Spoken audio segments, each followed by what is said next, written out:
하나님께서 모세에게 이스라엘 백성들의 수령과 장로들이 한 이야기, 그 이야기가 옳다. 너희들이 나를 경외하고 내 율례와 법도를 지키면 영원히 복받게 될 것이다. 그런 하나님께서 이스라엘 백성들에게 모세를 통해서 하신 말씀, 이 말씀이 오늘 저와 여러분들에게 하나님이 주신 말씀임을 믿습니다. 신명기는 다시 반복하다라는 의미입니다. 신명기는 모세가 40년 동안 광야를 유리하며 방황하던 그 백성들을 이끌고 가나안 땅을 눈앞에 두고, 이제 눈앞에는 요단강이 흐르고 요단을 건너면 가나안 땅인데, 이제 그 앞에서 이 출애굽 2세대들을 모아놓고 한 4번의 설교가 신명기입니다.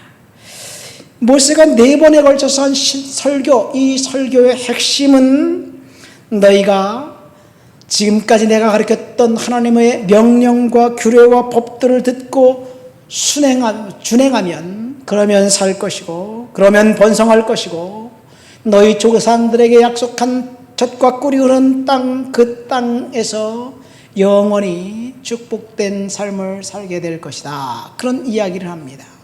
그러니까 모세가 백성들에게 선포한 축복은 조건을 통한 축복이었습니다. 한마디로 말해서 하나님의 말씀을 순종하는 사람에게는 하나님께서 복 주시지만, 반대로 불순종하는 자에게 남은 것은 저주와 처벌뿐이라는 이야기입니다. 그래서 결코 잊지 말라고 거듭해서 강조합니다. 누구에게 잊지 말라고 하는 것인가요? 출애굽 다음 세대, 출애굽에서 광야에서 태어난 이 다음 세대들에게 하시는 말씀입니다. 이스라엘의 신세대들입니다. 그들이 가나안 땅, 젖과 꿀이 흐르는 땅을 정복해서 차지할 것입니다. 그런데 그 땅은 원래 부모 세대가 차지해야 될 것인데, 부모 세대가 하나님 앞에 불순종하고 하나님의 말씀을 거부했기 때문에 그들은 들어갈 수 없다는 이야기예요. 너희가 하나님의 법을 순종한다면 축복이 임하지만 불순종한다면 저주가 임할 것이다. 사실 그런데 모세가 이야기한 순종하면 축복받을 것이다는 이야기는 한 4분의 1 정도 했고, 불순종하면 저주받을 것이다는 얘기를 4분의 3 정도 얘기를 했어요. 근데 우리는 불순종하면 저주받을 것이라는 이야기는 거의 듣지 못해요. 순종하면 축복받을 것이라는 이야기를 듣는데, 순종하면 이라는 말도 사실은 톤이 좀 약해요. 축복받을 것이라는 말이, 그 말에 열광합니다. 오늘도 축복에 대한 이야기입니다. 오늘 우리는 신명기 5장을 읽었습니다. 신명기 5장은 이 모세가 한 4번의 설교에서 2번째 설교입니다. 이 2번째 설교에서 오늘 본문에 보면 출애굽기 20장에서 모세가 하나님으로부터 받은 10계명, 이 10계명을 업데이트해서 다음 세대들에게 결단을 촉구하면서 다시 전하는 것이 오늘 본문입니다. 모세가 10계명을 받은 날, 그날이 출애굽기 19장 20장에 보면 그날이 언제냐? 애굽 땅에서 백성들이 탈출해서 출애굽한 지 딱 석 달 됐던 때예요. 40년 광야에서 있었는데 한 20년쯤에 하나님이 10계명을 주신 것이 아니에요. 탈출하고 나자마자 그 즉시 석 달 만에 그 계명의 말씀을 주셨어요. 석 달이 좀 너무 이른가요? 늦은가요? 어쨌든 광야에서 이런저런 일이 있으면서 이제 시내 광야에 도착했을 때 하나님께서 시내 산에 강림하셨습니다. 근데 10계명을 받던 날 하나님이 그 신명기 오늘 본문 22절 말씀을 보니까 이런 말씀을 하고 계시죠. 22절, 23절 한번 다 같이 읽어볼까요? 22절, 23절. 여호와께서 이 모든 말씀을 산 위, 불 가운데, 구름 가운데, 흑암 가운데에서 큰 음성으로 너희 총회에 이르신 후에 더 말씀하지 아니하시고 그것을 두 돌판에 써서 내게 주셨느니라. 산이 불에 타며 캄캄한 가운데 나오는 그 큰 소리를 너희가 듣고 너희 지파의 수령과 장로들이 내게 나와. 이상한 조합이 하나님의 임재 가운데 있을 때 그냥 우리가 그냥 쓱 읽고 지나가면 뭐 아무런 생각이 없는데 생각하면서 읽으면 조금 이상해요. 큰 불, 산이 불 가운데, 구름 가운데, 흑암 가운데서 큰 음성으로 너희에게 일렀다. 여러분, 불과 흑암이 조합이 됩니까? 산이 불 가운데 구름이 조합이 되나요? 헷갈려요. 아, 조합이 되나? 헷갈려. 산이 불에 타는데 캄캄하다. 헷갈립니다. 조합이 안 돼요.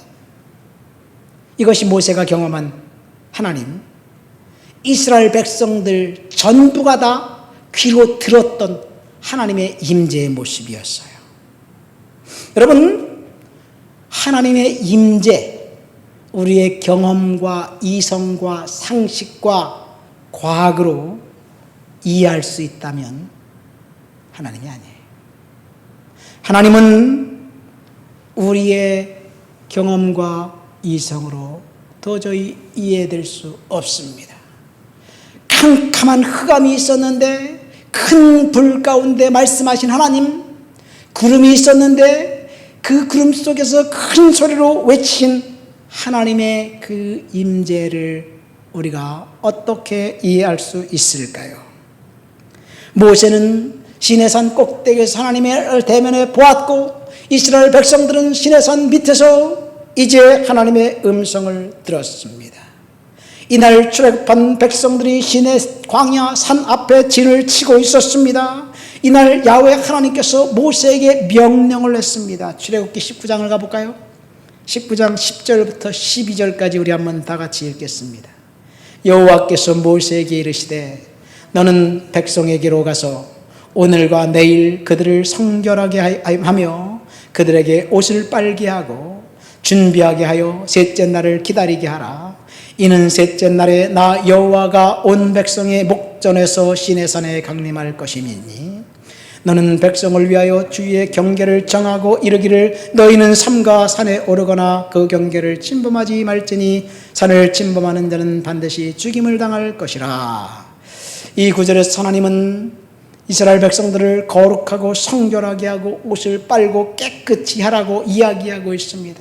산을 침범하거나 경계를 침범하는 자는 죽임을 당할 것이라고 경계를 하고 모세는 산 꼭대기에 올라가 강림하신 하나님을 만났고 그리고 하나님은 모세를 산 꼭대기에서 부르셨습니다.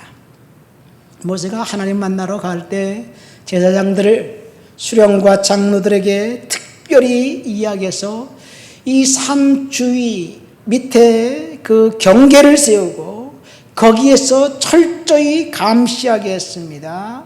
왜냐?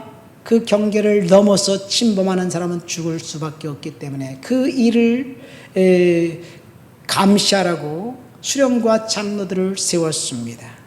하나님의 임재하는 장면 출애굽한 이스라엘 백성들이 보았나요? 하여튼 뭔가를 봤어요. 들었나요? 뭔가를 들었습니다. 제사장들과 수령들과 장로들이 그래서 이제 그 모세에게 찾아와 이야기합니다. 하나님이 그날 모세에게 직접 두 돌판을 써서 주었고 하나님의 영광을 보았던 수령과 장로들이 우리가 하나님의 임재를 보았고 하나님의 그 능력을 보았는데 이 세상 어디에도 하나님의 임재를 보고 산 민족이 있을까요? 우리밖에 없습니다. 그런데 또다시 하나님의 임재하는 장면을 우리가 경험하게 된다면 그때는 죽을 것 같습니다. 그러니 우리는 여기서 있고 당신이 들어가서 하나님 음성을 듣고 우리에게 말씀해 주십시오. 이것이 오늘 본문의 핵심입니다. 본문 다시 한번 들어가 볼까요? 24절부터 27절, 신명기 5장 24절부터 27절을 한번 읽어보시겠습니다. 우리 하나님 여호와께서 그의 영광과 위엄을 우리에게 보이시매 불 가운데서 나오는 음성을 우리가 들었고 하나님이 사람과 말씀하시되 그 사람이 생존하는 것을 오늘 우리가 보았나이다. 이제 우리가 죽을 까닭이 무엇이니까? 이 큰 불이 우리를 삼킬 것이요 만일 우리가 우리 하나님 여호와의 음성을 다시 들으면 죽을 것이라. 육신을 가진 자로서 우리가처럼 살아계시는 하나님의 음성을 이 불 가운데서 바람을 듣고 생존한 자가 누구니까? 당신은 가까이 가서 우리 하나님 여호와께서 하시는 말씀을 다 듣고 우리 하나님 여호와께서 당신에게 이르시는 것을 다 우리에게 전하소서. 우리가 듣고 행하겠나이다 하였느니라. 여기 보면 하나님의 음성을 다시 들으면 죽을 것이다. 자신이 없었어요. 하나님의 임재가 있는 날 모세를 통해서 성결하게 하고 옷을 빨게 하고 정결하고 거룩하게 했어요. 그러나 정결한 상태, 거룩한 상태를 항시 유지하면서 하나님이 임재 가운데 있어야 될 텐데 그럴 자신이 없었습니다. 그래서 수령과 장로들이 두려움에 벌벌 떨면서 이제 모세에게 이야기합니다. 당신이 듣고 와 우리에게 말씀하시면 우리가 순종하겠습니다. 이것이 오늘 우리가 읽은 본문의 핵심입니다. 수령과 장로들이 모세에게 하는 이야기를 듣고 하나님께서 모세에게 뭐라고 말씀하셨는지 28절입니다. 본문 28절. 여호와께서 너희가 내게 말할 때 너희가 말하는 소리를 들으신지라. 여호와께서 내게 이르시되 이 백성이 내게 말하는 그 말소리를 내가 들은즉 그 말이 다 옳도다. 무슨 말입니까? 하나님의 임재를 다시 경험하고 하나님을 그 음성을 다시 듣게 되면 죽을 것이다. 맞다는 말이에요. 왜? 거룩과 성결을 상실한 채 하나님의 임재를 경험할 수 없기 때문에 그렇습니다. 나를 보고 살 자는 없다. 이 말씀을 하신 후에 29절에 하나님께서 모세에게 뭐라고 말씀하셨는지 다시 읽어봅시다. 다만 그들이 항상 이 같은 마음을 품어 나를 경외하며 내 모든 명령을 지켜서 그들과 그 자손이 영원히 복받기를 원하노라. 하나님이 모세에게 하신 말씀이 그들과 그 자손이 영원히 복받기를 원한다. 그런 말씀하셨어요. 이것이 영원히 복받는 비결이 이 제목, 오늘 설교 제목이 여기서 나왔습니다. 그들이 항상 이 같은 마음을 품어 나를 경외하면, 그러니까 하나님께서 주시는 영원히 복받는 비결은 두 가지입니다. 첫 번째, 이 같은 마음을 품어 나를 경외하면 무슨 말입니까? 한마디로 말해서 하나님을 두려워하며 하나님 앞에 떨면 서 있는 그 사람들 하나님이 영원히 복받게 해 주신다는 이야기예요. 그러니까 첫 번째 영원히 복받는 비결은 하나님을 두려워하고 하나님을 경외하는 사람들. 두 번째 하나님의 복받는 사람들은 하나님께서 주신 명령과 규례와 법도를 따르고 순종하는 사람들에게 하나님이 영원히 복받게 해 주신다는 이야기입니다. 여러분, 그러니까 저와 여러분들이 이 땅을 살면서 하나님이 주시는 영원한 복, 축복을 영원히 받을 수 있는 비결이 쉽습니까? 어렵습니까? 어려워요? 이 말씀대로 따르기만 한다면 쉽겠지요. 그러나 이 말씀을 따르지 않고 내 습성과 제약이 주는 그 사와 가운데 살려고 하니까 어렵지요. 하나님께서 디자인해 놓으신 축복은 사실은 어려운 게 아닙니다. 자, 영원히 축복받는 비결은 두 가지라고 이야기했어요. 첫 번째, 하나님을 경외하는 사람들.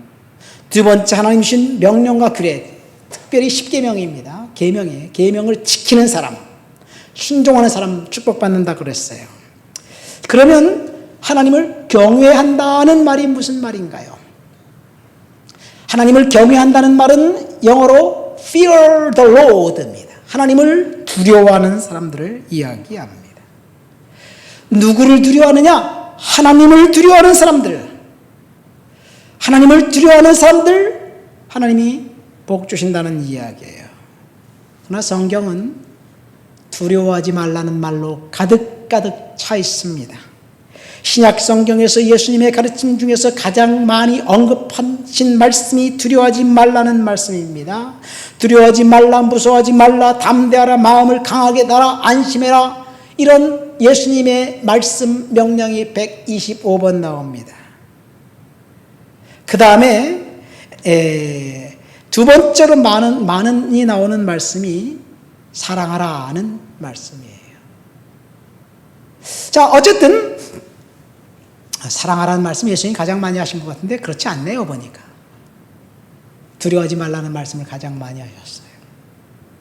아니, 아까 내가 125번이라는데 그건 틀렸어요.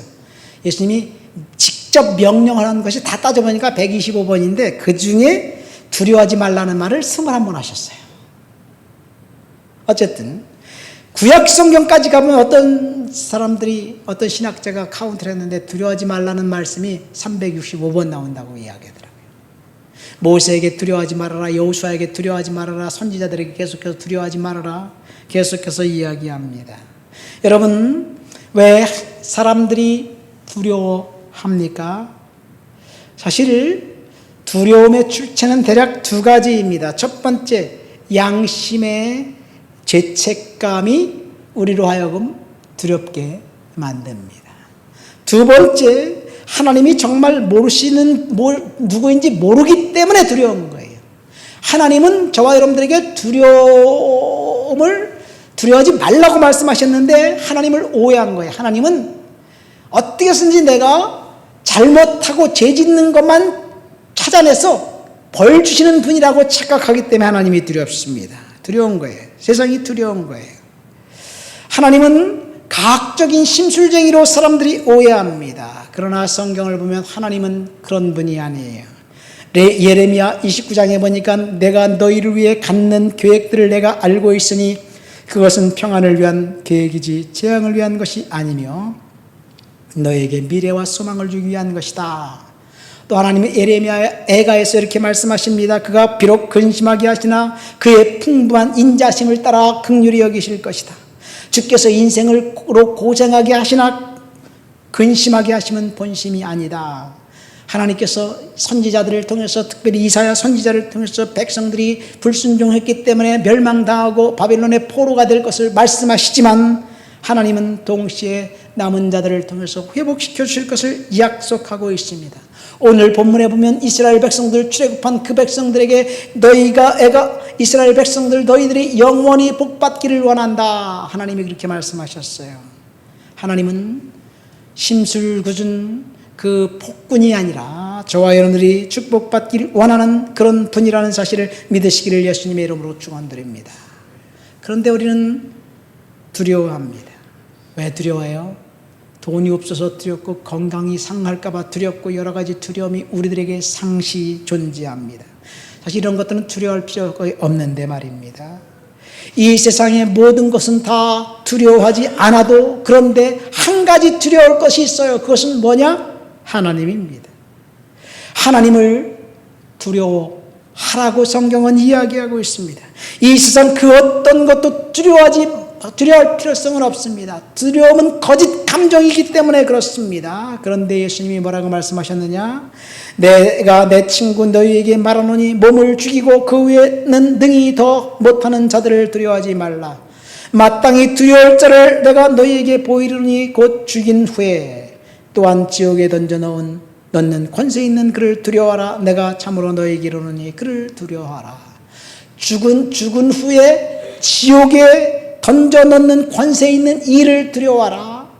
우리가 죽은 후에 지옥에 던져넣는 권세 있는 이는 하나님 한 분입니다.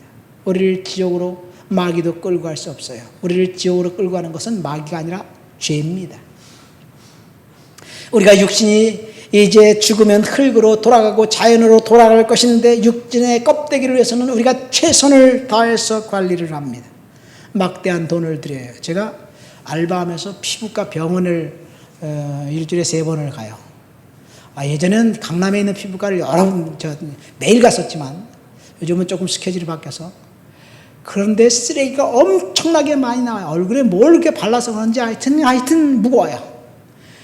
그 피부과마다 사람들이 엄청나게 찾아와서 관리를 하는 거예요. 왜 그래요? 건강한 육신, 예쁜 피부를, 멋있는 얼굴을 가꾸기 위해서 그렇습니다. 육신이 아프면, 조금만 아프면 병원에 가서 의사를 만나고 약을 조제해 먹습니다. 왜 그렇습니까? 두렵기 때문에 그래요. 병이 걸릴까봐 두렵고, 아플까봐 두렵고, 왕따 당할까봐 두렵고, 퇴짜 맞을까봐 두렵고, 그리고 실패할까봐 두렵습니다. 그런데 사실 그것은 그때 가봐야 하는 거예요. 퇴짜 맞을 것이라고 왜 미리 걱정부터 합니까? 왜 돈이 없어서 파산할 것이라고 미리 걱정부터 합니까? 그때 가면 하나님께서 피할 길을 열어주실 수도 있는데, 그런데 중요한 것은 우리가 이 땅을 살아가는 이 육신이 끝이 아니라 성경은 그 후에 분명히 심판이 있고 지옥에 던져넣을 권세가 있는 자가 있다는 이야기예요. 누가? 심판주 되시는 분이, 예수 그리스도의 보혈을 간직하지 않은 사람들은 다 지옥으로 던져 넣을 것입니다. 여러분, 이 세상은 이 하나님을 두려워하지 않는 사람으로 가득 차 있습니다. 이 세상은 진짜 두려울 것은 두려워하지 않고 엄한 것을 두려워하는 사람들로 가득 차 있어요. 아브라함이 애굽에 내려갔을 때 이런 고백을 했습니다. 이곳에는 하나님을 두려움이 없으니 내 아내로 말미암아 사람들이 나를 죽일 것 같습니다. 그래서 아내를 동생이라고 거짓말했습니다. 오늘날도 하나님을 두려워하는 사람들이 얼마나 많이 있습니까? 하나님을 두려워하지 않는 사람들이 하나님을 폄하하고 교회를 폄하하고, 그리고 교회를 향해서 사법적인 잣대를 들이댄다는 이야기를 서슴없이 하고 있는 거예요. 교회를 공격하고 그리스도를 공격하고, 그리고 하나님을 공격하는 사람들, 하나님을 두려워하지 않기 때문에 그렇습니다.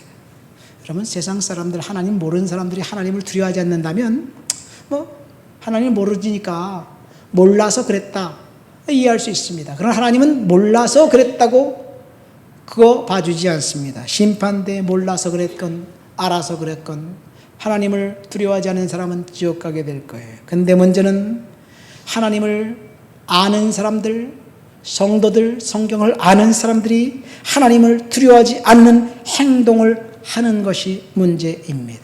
어떻게? 하나님을 두려워한다면 목사가, 장로가, 권사가 그렇게 행동할 수 있을까요? 중요한 것은 하나님을 두려워해야 될 줄 믿습니다. 하나님을 두려워한다면 돈과 성 문제와 권력의 문제를 어떻게 그렇게 자기 마음대로 할 수 있을까요? 거룩해야 될 주의 종들과 장로들과 재직들이 이 거룩을 상실하고 세상 사람들과 동일하게 사는지 하나님을 두려워하지 않기 때문에 그렇습니다. 우리는 하나님을 두려워해야 될 줄 믿습니다. 그러면 영원히 복받는 비결이 하나님을 두려워하는 것인데, 하나님을 두려워한다는 것이 뭘까요? 하나님 두렵습니다. 두렵다니까요. 이렇게 하는 게 하나님을 두려워하는 건가요? 하나님을 두려워하는 것은 하나님을 경외하는 것인데, 하나님을 두려워하는 사람들은 2가지를 합니다. 그러니까 영원히 복받는 비결은 3가지예요. 첫 번째, 하나님을 두려워하는 것에서 첫 번째는, 하나님을 두려워한다는 말은 하나님을 온전히 예배한다라는 말입니다. 여러분, 하나님을 온전히 예배하는 사람들은 하나님께서 영원히 하나님 되지 않은 영원한 복을 주실 줄 믿습니다. 2번째, 하나님을 두려워하는 사람들은 죄를 거부하고 성결하게 사는 사람들을 이야기합니다. 그러니까 영원히 복받는 비결 첫 번째는 하나님을 예배하는 자들에게 하나님이 복 주신다는 이야기예요. 믿습니까? 그러니까 우리는 예배의 자리에 나와서 하나님 앞에 예배하는 우리들, 하나님이 영원한 축복을 주신다는 그 약속을 신실하게 믿고, 우리들에게는 영원한 축복이 있다는 거 알면 됩니다. 성경에 영원히 복받는 비결 첫 번째는 하나님을 온전히 예배하는 자들에게 주십니다. 시편 기자를 시편을 보세요. 시편에 보면 오 내 주여 내 영혼을 축복하소서 이렇게 요구하는 것 하나도 없어요. 단지 내 영혼아 여호와를 찬양하라. 하나님을 찬양하라. 내 속에 있는 것들아 그 성호를 성축하라. 내 영혼아 여호와를 성축하라. 하나님을 성축하고 찬양하고 높여드리는 그 고백으로 차 있습니다. 이 고백이 예배예요. 여러분, 교회라는 이곳은 축복이라는 하나님의 특별한 팁을 받아내 당신의 필요를 충족해주는 곳이 아닙니다. 이곳은 우리가 모여서 하나님을 온전히 예배하고 경외하는 그 장소입니다. 믿습니까? 하나님을 예배할 때 하나님께서 영원히 복 주실 줄 믿습니다. 하나님을 예배하고 복 받은 사람이 있어요. 누구예요? 다윗입니다. 다윗은 출생부터 흠이 있는 사람이었어요. 다윗의 아버지는 베들레헴의 유력한 가문의 그 유지였습니다. 여러분, 모든 사람들이 막내는 아픈 손가락이에요. 막내는 특별히 사랑합니다. 그렇죠? 왜 그런지 모르겠어요. 막내를 사랑해요. 요즘은 뭐 한 명, 두 명 뺏기 되니 막내하고 뭐 맞이하고 거의 경계가 없어요. 그러나 내 나이 또만 들어도 우리 막내가 나보다 18살이 어리니까 부모는 막내를 특별히 더 사랑합니다. 그리고 애틋한 감정을 느낍니다. 그런데 다윗은 아버지가 유력한 유지였는데 막내를 사랑하는 게 하기는커녕 그 집안의 천덕꾸러기였습니다. 부모에게 인정받지 못했고 형제들에게 조롱당했습니다. 다윗은 천덕꾸러기 말지었고 아버지 이새의 든든한 뒷배를 갖고 있었던 형들을 제치고 사무엘 선지자로부터 기름 부음 받아 이스라엘의 두 번째 왕이 된 직접적인 이유는 하나님을 예배한 것에 있습니다. 다윗 전체 인생을 통해서 하나님을 예배한 것 빼고는 아무것도 없다고 해도 과언이 아닙니다. 목동 시절 그는 초장에서 양떼들과 함께 자연을 못삼아 하나님 앞에 찬양하며 예배를 드렸습니다. 사무엘하 6장에 보면 지지난가요 오벳 에돔의 집에 그 축복이 임했다는 이야기를 듣자 다윗은 다시 법궤를 찾아와 다윗성 자기 곁에 자기가 예배하기 위해서 만든 다윗의 장막, 하나님을 위해서 특별히 지은 장막에 안치해 놓고 하나님을 열심히 예배했습니다. 그러니 하나님이 다윗을 축복하지 않을래 알 수가 없죠. 사무엘하 24장에 보면 3일간 전염병이 들 때 하루 반 만에 3만 명이 죽었습니다. 그때 다윗이 금식하며 하나님 앞에 기도할 때 아라우나의 타작마당에서 재앙이 그쳤고 그곳에 다윗은 하나님을 예배하려고 하는데 아라우나라는 사람이 이렇게 이야기합니다. 지금 마침 마당에 송아지와 그 마당질하는 도구가 있는데 그것을 뗄감을 해서 송아지를 드리고 그 도구들을 들여서 번제를 드리도록 제가 왕께 드리겠습니다. 그러니까 왕이 뭐라고 얘기했는지 아세요? 참 더 잘됐다. 그래, 그러자. 그냥 풀이로 하나님께 예배드린 거 아니야. 내가 하나님께 예배하는데 값없이 그냥 드리지 않겠다. 내가 정당한 가격을 그보다 더 상응하는 가격을 치르고 하나님께 예배하겠다. 그리고 하나님께 예배하고 그 장소에 아예 아라우나의 타작마당을 사서 거기에 하나님을 예배하는 성전을 건축하는 예루살렘 성전터가 됩니다.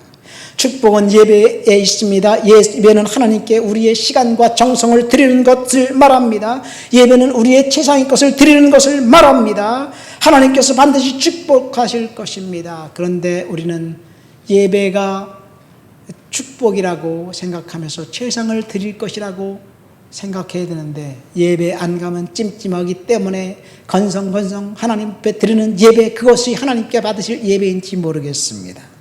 두 번째, 하나님을 경외하는 것의 특징은 이 거룩을 유지하는 거예요. 성결을 유지하는 거예요.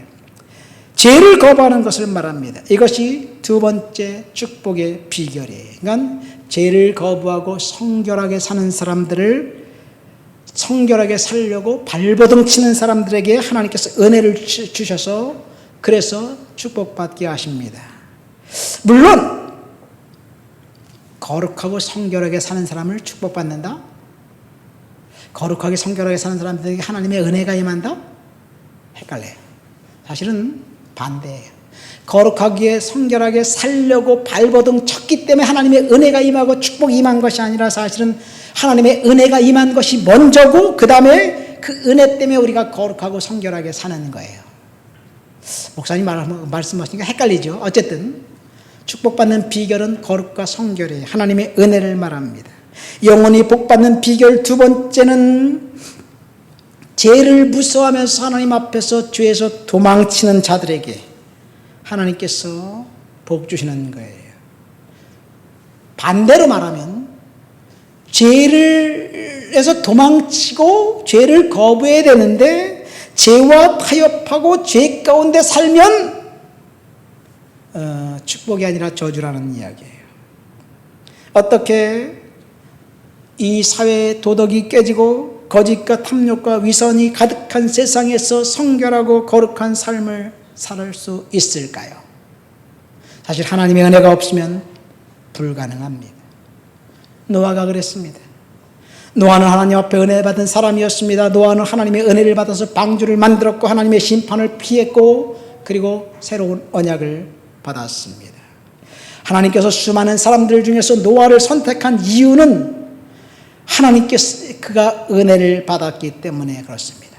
사회가 부패하고 죄악에 걷잡을 수 없게 되면 하나님이 심판할 시간이 다가왔다는 것을 노아를 통해서 소돔과 고모라를 통해서 우리가 알게 됩니다. 오늘날 우리 사회를 보십시오. 기준이 깨졌습니다. 내가 하면 정당하고 남이 하면 사악한 행동입니다. 내가 하면 애국이고 남이 하면 매국입니다.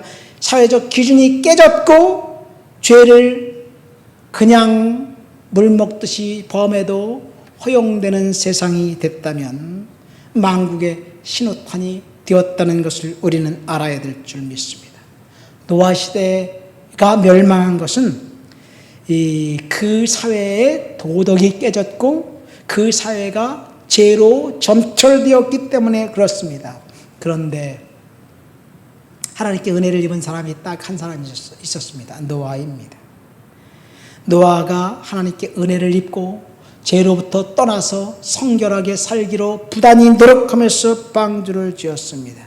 노아 이전에 언급된 모든 사람들은 패역한 사람들이었는데 어떻게 그토록 처참한 상황 속에서 노아가 거룩함을 지켰는지 그것은 하나님의 은혜가 그에게 임했기 때문에 그렇습니다. 우리가 하나님의 은혜가 임하면 우리는 거룩하고 성결하게 살아갈 수 있습니다.